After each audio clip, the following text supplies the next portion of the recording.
Salut les passionnés de voitures anciennes. On se retrouve aujourd'hui pour un nouveau deep dive, une exploration en profondeur, et cette fois-ci, c'est pour nos amis de Vintage Car Chronicles. Oui. On va parler d'une voiture française emblématique, Ok. la Peugeot 505. Excellente idée. Adora. Attachez vos ceintures, on est parti pour un voyage dans le temps. Parfait.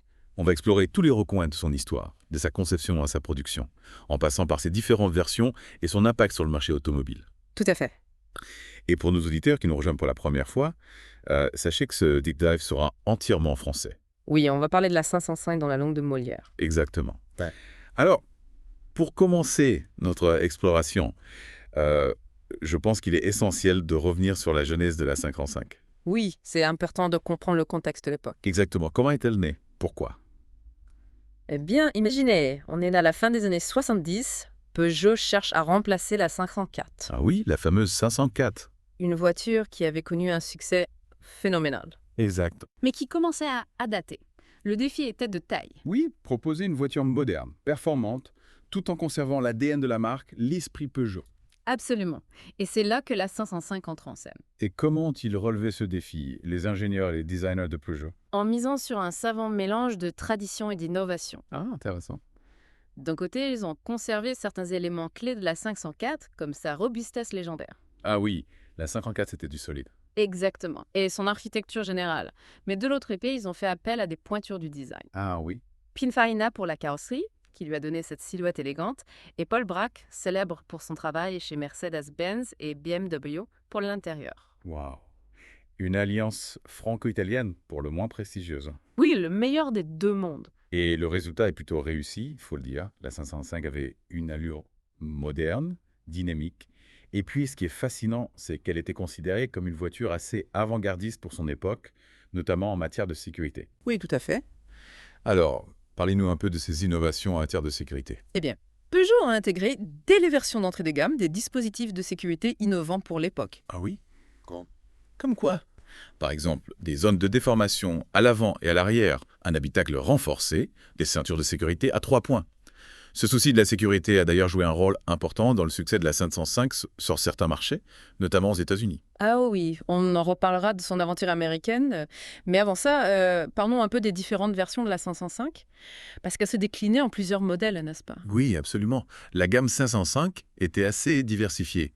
On avait la berline, bien sûr, mais aussi le Break, avec sa fameuse version familiale 8 places. Ah oui, le Break 505, une vraie institution au vent. Idéal pour les familles nombreuses ou pour les professionnels qui avaient besoin d'espace. Saviez-vous que ce Break a même été transformé en 4x4 par Bunzl? Ah oui, les Break Danger, de vrais baroudeurs. C'est étonnant de voir comment la 505 s'adaptait à des usages aussi variés. Oui, elle pouvait tout faire. On peut imaginer la familiale sillonnant les routes de campagne, tandis que le Break d'Angel s'aventurait hors des sentiers battus. Exactement. Et puis, il y a eu l'arrivée de la turbo-injection en 1983, Ah oui, la turbo-injection, une légende de nom.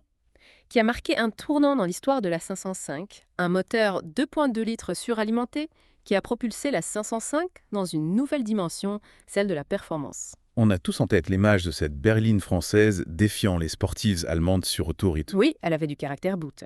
Mais la 505, ce n'était pas que de la puissance brute. Il y avait aussi des versions plus raisonnables. Plus accessible. Oui, comme la GTI. Exactement. La GTI, lancée en 1984, était une alternative plus abordable, avec son moteur 2 litres de 130 chevaux. Elle offrait un excellent compromis entre performance et confort.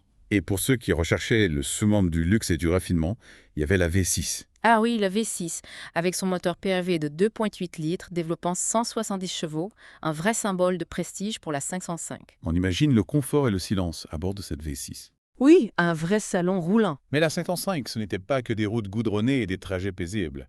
Elle a aussi connu une carrière sportive assez étonnante. Ah oui, c'est vrai. On a entendu parler de 505 de compétition de course automobile. Oui, la 505 a participé à des compétitions automobiles, notamment au championnat de France de production. Ah oui? Des 505 réparés par Danielson ont brillé sur les circuits, atteignant parfois 550 chevaux. 550 chevaux.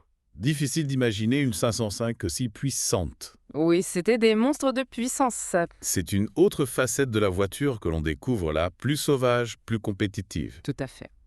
Et il ne faut pas oublier le Trophée 505, une formule de promotion monotype plus accessible qui a permis à de nombreux pilotes de se faire la main au volant de cette berline. Oui, c'était une excellente école de pilotage. Mais revenons un instant à la production de la 55.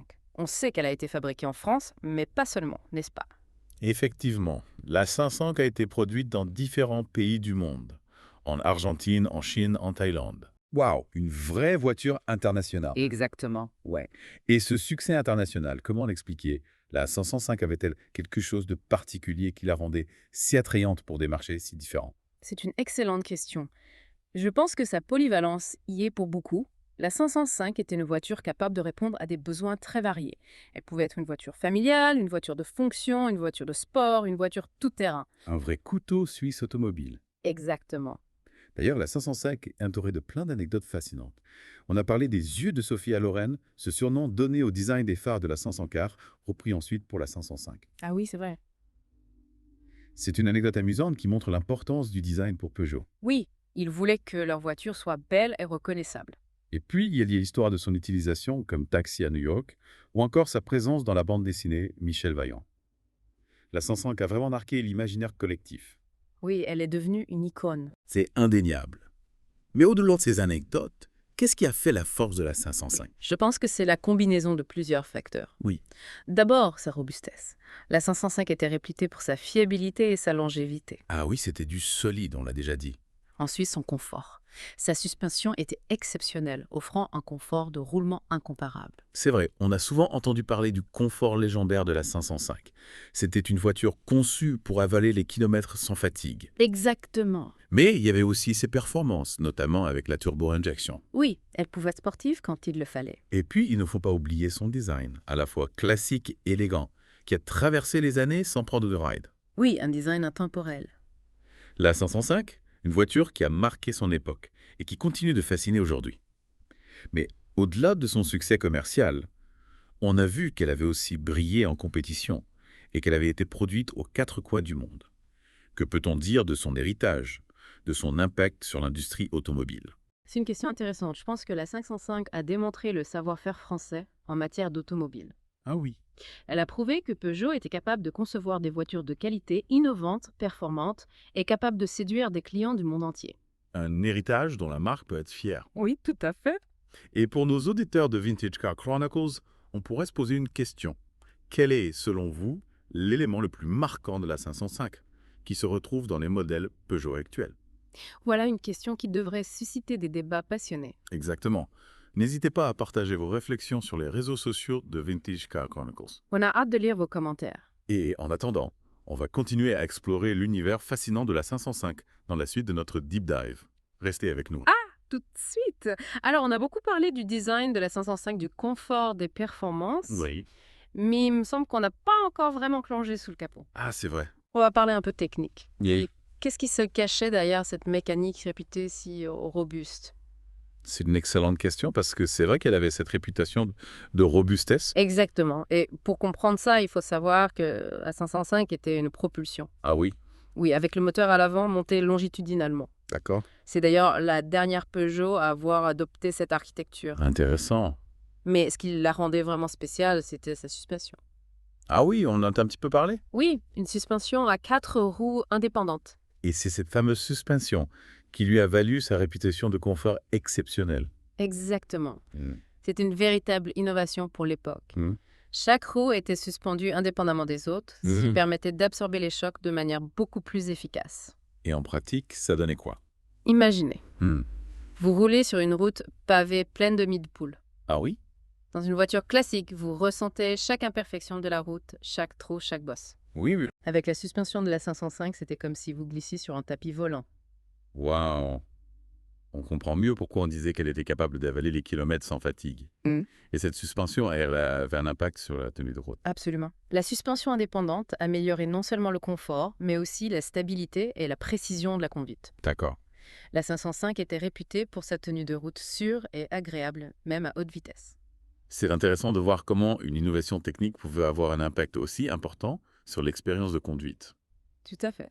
Et en parlant de conduite, parlons un peu des moteurs. Ah oui, les moteurs. La 505 était disponible avec une large gamme de motorisation, n'est-ce pas? Oui, tout à fait.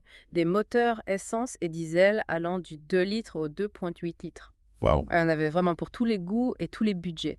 On imagine qu'il y avait une différence notable entre une 505 équipée d'un petit moteur diesel et une turbo-injection. Ah oui, c'est sûr. La turbo-injection avec son moteur 2,2 litres suralimenté, c'était une autre bête. Ah, elle a vraiment marqué les esprits par ses performances. 0 à 100 km en moins de 10 secondes, c'était impressionnant pour l'époque. Nathan Foké. Oh! On comprend l'engouement pour la turbo-injection, mais il ne faut pas oublier les autres versions comme la GTI qui offrait un excellent compromis entre performance et accessibilité. Oui, la GTI était une alternative plus sage que la turbo, mais elle avait tout de même du caractère. Ah oui. Son moteur 1,9 litres développait 130 chevaux, ce qui lui permettait d'offrir des accélérations franches et des reprises vigoureuses. Et pour ceux qui recherchaient le confort et le raffinement, avant tout, il y avait la V6. Ah oui, la V6, le fleuron de la gamme 55, Mhm. avec son moteur PRV de 2,8 litres développant 170 chevaux. Elle offrait des performances de haut niveau tout en restant très silencieuse et confortable. Un vrai vaisseau amiral. On imagine le silence à bord le confort des sièges. D'ailleurs, parlons-en de l'intérieur. La 505 était réputée pour son habitacle spacieux et confortable, n'est-ce pas? Absolument. L'intérieur de la 55 était l'un de ses points forts. Les sièges étaient moelleux, la planche de bord était ergonomique et bien finie. On se sentait vraiment bien à bord de cette voiture. On a parlé de l'espace, du confort et la qualité des matériaux. Peugeot a vraiment soigné la finition de la 505. Les matériaux utilisés étaient de qualité, l'assemblage était précis. C'était une voiture qui respirait la solidité et la durabilité. C'est marrant, on retrouve cette notion de durabilité dans beaucoup de témoignages de propriétaires de 505. Ah oui, Certains disent qu'elles sont increvables. c'est vrai, la 505 avait la réputation d'être une voiture très fiable, capable de rouler pendant des années sans problème majeur. D'ailleurs, on en croise encore beaucoup sur les routes, même aujourd'hui. Une preuve de sa robustesse. Hein? Et puis, il y avait le coffre qui était immense. Ah oui, le coffre de la 505, c'était une véritable caverne d'Ali Baba. Ah, On pouvait y charger des montagnes de bagages. C'était la voiture idéale pour les familles nombreuses ou pour les longs voyages. Et en parlant de familles nombreuses, il ne faut pas oublier la version break de la 55 qui était encore plus spacieuse que la berline. Le Breakfast 105, une institution dedans, avec sa banquette arrière rabattable, et offrait un volume de chargement impressionnant. Oui, oui, On pouvait y transporter des meubles, des vélos, tout ce qu'on voulait fait. une vraie voiture à tout faire. Et puis, il y avait la fameuse version familiale qui pouvait accueillir jusqu'à 8 passagers. La familiale, c'était la reine des grands espaces. Idéale pour les familles nombreuses, les taxis, les voyages entre amis. Avec ces 8 places, personne n'était obligé de rester à la maison. Et puis, il y avait les Break d'Angel qui transformaient la 505 en véritable 4x4. Les Break d'Angel, des légendes. Capables de s'aventurer hors des sentiers battus, ils étaient très appréciés des chasseurs, des pêcheurs et de tous ceux qui avaient besoin d'une voiture tout-terrain robuste et fiable. On imagine la 505 d'Angel sillonnant les chemins de campagne et les pistes montagne. Une image qui contraste avec celle de la turbo-injection filant à toute allure sur l'autoroute. C'est ça qui est fascinant avec la 55, c'est sa polyvalence. Elle pouvait être à la fois une voiture familiale confortable, une berline sportive performante, un break pratique et spacieux, un 4x4 baroudeur. un véritable couteau suisse automobile. Et cette polyvalence s'est traduite par un succès commercial important, non seulement en France, mais aussi à l'étranger. Oui, la 505 a été vendue dans de nombreux pays du monde, en Europe, en Amérique du Nord, en Afrique, en Asie. Waouh! Elle a connu le succès sur des marchés très différents, ce qui est assez rare pour une voiture française. Comment expliquer ce succès international? Qu'est-ce qui a séduit les clients du monde entier? Je pense que c'est la combinaison de plusieurs facteurs. D'abord sa robustesse. La 505 était réputée pour sa fiabilité et sa longévité, ce qui était très important pour les clients de certains pays où les conditions routières étaient difficiles. Une voiture increvable, comme on dit. Exactement. Ensuite, son confort. La suspension de la 505 était exceptionnelle, offrant un confort de roulement incomparable, même sur les routes les plus dégradées. Et puis, il y avait son design à la fois classique et élégant qui a traversé les années sans prendre une ride.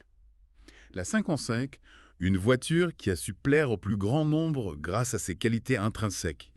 Mais il ne faut pas oublier son histoire riche en anecdotes et en rebondissements. Ah oui, la 505 a vécu des aventures extraordinaires. Oui. On a parlé de son utilisation comme taxi à New York, de sa participation à des compétitions automobiles, de sa production dans des pays aussi différents que l'Argentine, la Chine ou la Thaïlande. Des anecdotes qui montrent à quel point la 505 était une voiture du monde capable de s'adapter à toutes les situations. Exactement. Et puis, il y a l'engouement des collectionneurs pour la 505 qui ne se dément pas aujourd'hui. Ah oui. Les plus beaux exemplaires s'arrachent à prix d'or. La 505, une voiture qui a marqué son époque et qui continue de fasciner les passionnés d'automobile. Mais au-delà de son succès commercial et de sa popularité auprès des collectionneurs, quel est son héritage? Qu'a-t-elle apporté à l'industrie automobile? C'est une question intéressante. Je pense que la 505 a démontré le savoir-faire français en matière d'automobile. Elle a prouvé que Peugeot était capable de concevoir des voitures de qualité innovante, performante et capable de séduire des clients du monde entier. Un bel héritage, en effet.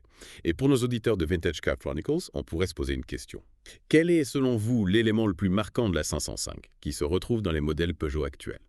Voilà une question qui devrait susciter des débats passionnés. On a encore beaucoup de choses à dire sur la 505, mais on va s'arrêter là pour aujourd'hui. Restez avec nous, on se retrouve très bientôt pour la suite de notre Deep Dive Z. Ah oui.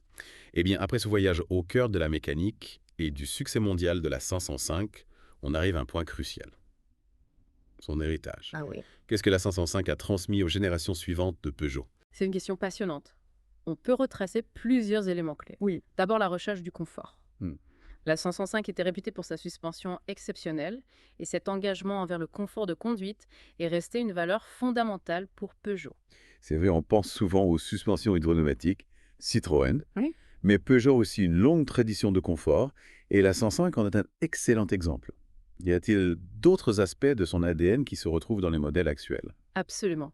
La robustesse et la fiabilité, par exemple. Hmm. La 505 était une voiture increvable, conçue pour durer. Oui. Cette philosophie s'est transmise au modèle suivant, même si les technologies ont évolué. On peut penser à la longévité de certaines 406 ou 307, des voitures qui ont parcouru des centaines de milliers de kilomètres sans broncher. Mais la 505, c'était aussi une voiture performante, surtout avec la turbo-injection. Ah oui? Est-ce que cet esprit sportif s'est perpétué? Bien sûr.